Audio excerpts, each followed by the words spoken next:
Bienvenido al 7º programa sobre el acompañamiento de la Delegación para la Nueva Evangelización de la Diócesis de Vitoria. Continuamos de la mano del Papa Francisco. Un saludo cordial a aquellos que continuáis haciendo el curso de acompañamiento humano y espiritual y que, como la semana pasada, vamos a seguir apoyándonos en la figura del Papa Francisco, en sus escritos, en sus palabras, imágenes. Sabéis que el Papa Francisco es enamorado del discernimiento. El discernimiento, el acompañamiento son temas muy trabajados por los jesuitas. De hecho, en los ejercicios, en los retiros, la dirección espiritual es un tema a tratar, ¿no? Y nos viene bien pues el fijarnos en estas ideas y luego cada uno puede irlas adaptando a la realidad. Alguien decía que claro, ¿cómo saber si hace falta tener acompañamiento? Hemos dicho que el acompañamiento es necesario siempre, que no es que sea una apetencia o sea, no, es una necesidad. Decíamos al principio, es el arte de amar. Entonces, claro, pues hay que pedir ayuda pues en esos momentos profundamente humanos, pero pues que supone parte de reconocer tu fragilidad, tu debilidad y decir a alguien, mira, estoy así, ¿me puedes echar una mano? Puede ser eso puede ser el partir para un acompañamiento. Otros, sin embargo, pues están haciendo un proceso vocacional y dentro del proceso vocacional pues tienen estipulado cada cierto tiempo pues una serie de entrevistas, unas lecturas, unos trabajos que se van realizando. Pero a lo mejor así, si le cuesta más, pues mira, ha llegado un momento de ruptura en la vida por lo que sea y uno siente necesidad de decirle a alguien, ¿puedes ayudarme? Necesito comentar esto, necesito hablar este tema. Y ahí empieza el acompañamiento. Saber pedir ayuda es una condición clara y clave para la sanación y para el crecimiento.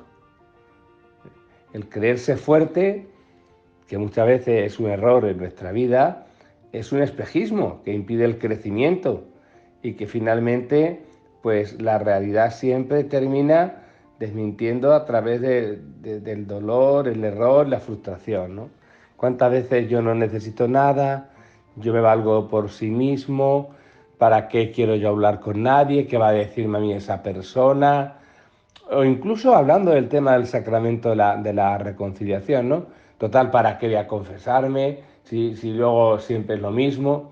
Pues es uno de los errores mayores que cometemos, no podemos caer en ese espejismo que nos impide crecer, que nos impide darnos cuenta de la necesidad que tenemos nosotros pues de ese vivir acompañado, vivir con otros. Os dije desde el principio que los textos que íbamos a ir un poco utilizando era, en un principio, el pasaje de los de Maús, que os recuerdo que lo releáis, que saquéis conclusiones, que subrayéis, pues bueno, lo que os decía la semana pasada. Pero también el Evangelio Gaudium, ¿no? La Liga del Evangelio, en la que el Papa, pues en esa exhortación, dedica pues bastantes números a presentarnos el acompañamiento precisamente como una herramienta pastoral en nuestra vida. Es decir, nosotros también tenemos que trabajar con personas. Y no solamente hemos hablado del acompañante, sino de la persona a la que acompaño. Es verdad que todavía estamos como centrándonos más en la persona que acompaña. Pero luego tenemos también que centrarnos, y mucho, en la persona que es acompañada. Entonces, hacen falta herramientas. El Papa Francisco, por ejemplo, os recomiendo que leáis el número 169 de Evangelio Gaudium. Número 169. Es una especie como de decálogo, ¿no? Por decirlo de alguna manera, pero que te puede ser muy útil para la reflexión personal. Dedicar un tiempo a leer ese texto. Y como os suelo decir muchas veces, subrayarlo, pintarlo. ¿Por qué? Pues porque hay palabras que nos resonarán de una forma totalmente distinta. Y si volvemos una vez y volvemos otra vez, lo encontraremos todavía más distinta. Dice el Papa Francisco en el número 169. En una civilización paradójicamente herida de anonimato y a la vez obsesionada por los detalles de la vida de los demás, nos cuenta que estamos más pendientes de lo que le ocurre a los demás que de lo que tengo que vivir yo. Invierto más tiempo en averiguar en la vida del otro que en profundizar en la propia vida mía. Y ahí viene muchas veces el problema, ¿no? Dice, impudorosamente enferma de curiosidad malsana, la Iglesia necesita la mirada cercana para contemplar, conmoverse y detenerse ante el otro cuantas veces sea necesario. Fijaos, la mirada cercana ¿para qué? Para tres cosas. Contemplar. Contemplar no es solamente mirar. Contemplar es algo más profundo. Contemplar es mirar con los ojos del corazón. Contemplar es implicarte.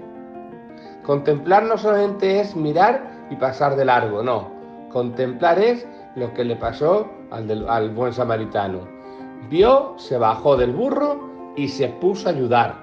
Ese es el que contempla. Segundo, conmoverse. Conmoverse. Es decir, dice, se conmovió las entrañas, ¿no? Es decir, se me revolvió el corazón, me afectó por dentro. Es verdad que hay cosas y situaciones que las vemos y no nos afectan. Bueno, pues bien, pues otra cosa más, pues estupendo. Sin embargo, hay otras cosas que dicen, eso me ha tocado el corazón. Eso me ha llegado de tal forma que no he podido hacerlo de otra manera. Y tercero, detenerse. No podemos ir deprisa con la persona acompañada. Tenemos que detenernos. Justamente cuando nos detenemos es como cuando nos damos cuenta. Si queréis hacer este mismo ejercicio de contemplar, conmoverse y detenerse contigo mismo.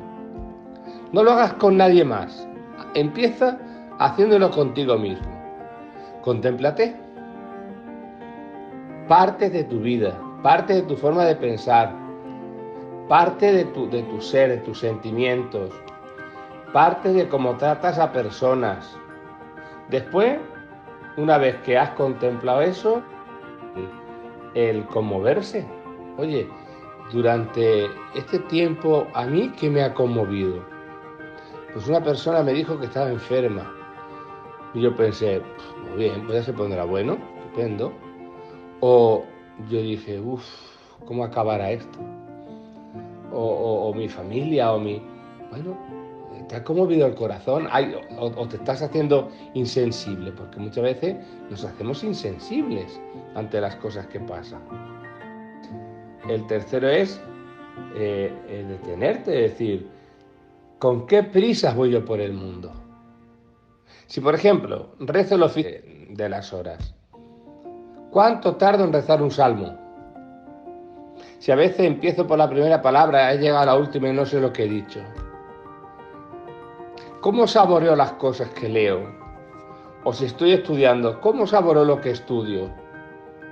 ¿Sé detenerme o me estoy acostumbrando a ir deprisa, a comer deprisa, a llegar a los sitios, tal cosa, y te vas, la misa empieza, estás en la misa, podéis ir en pasar corriendo, porque muchas veces nos está pasando esto, no sabemos detenernos. Pues en este mundo pues nos pasa, y tenemos que revisar esto. Pues esta es la tarea de este vídeo.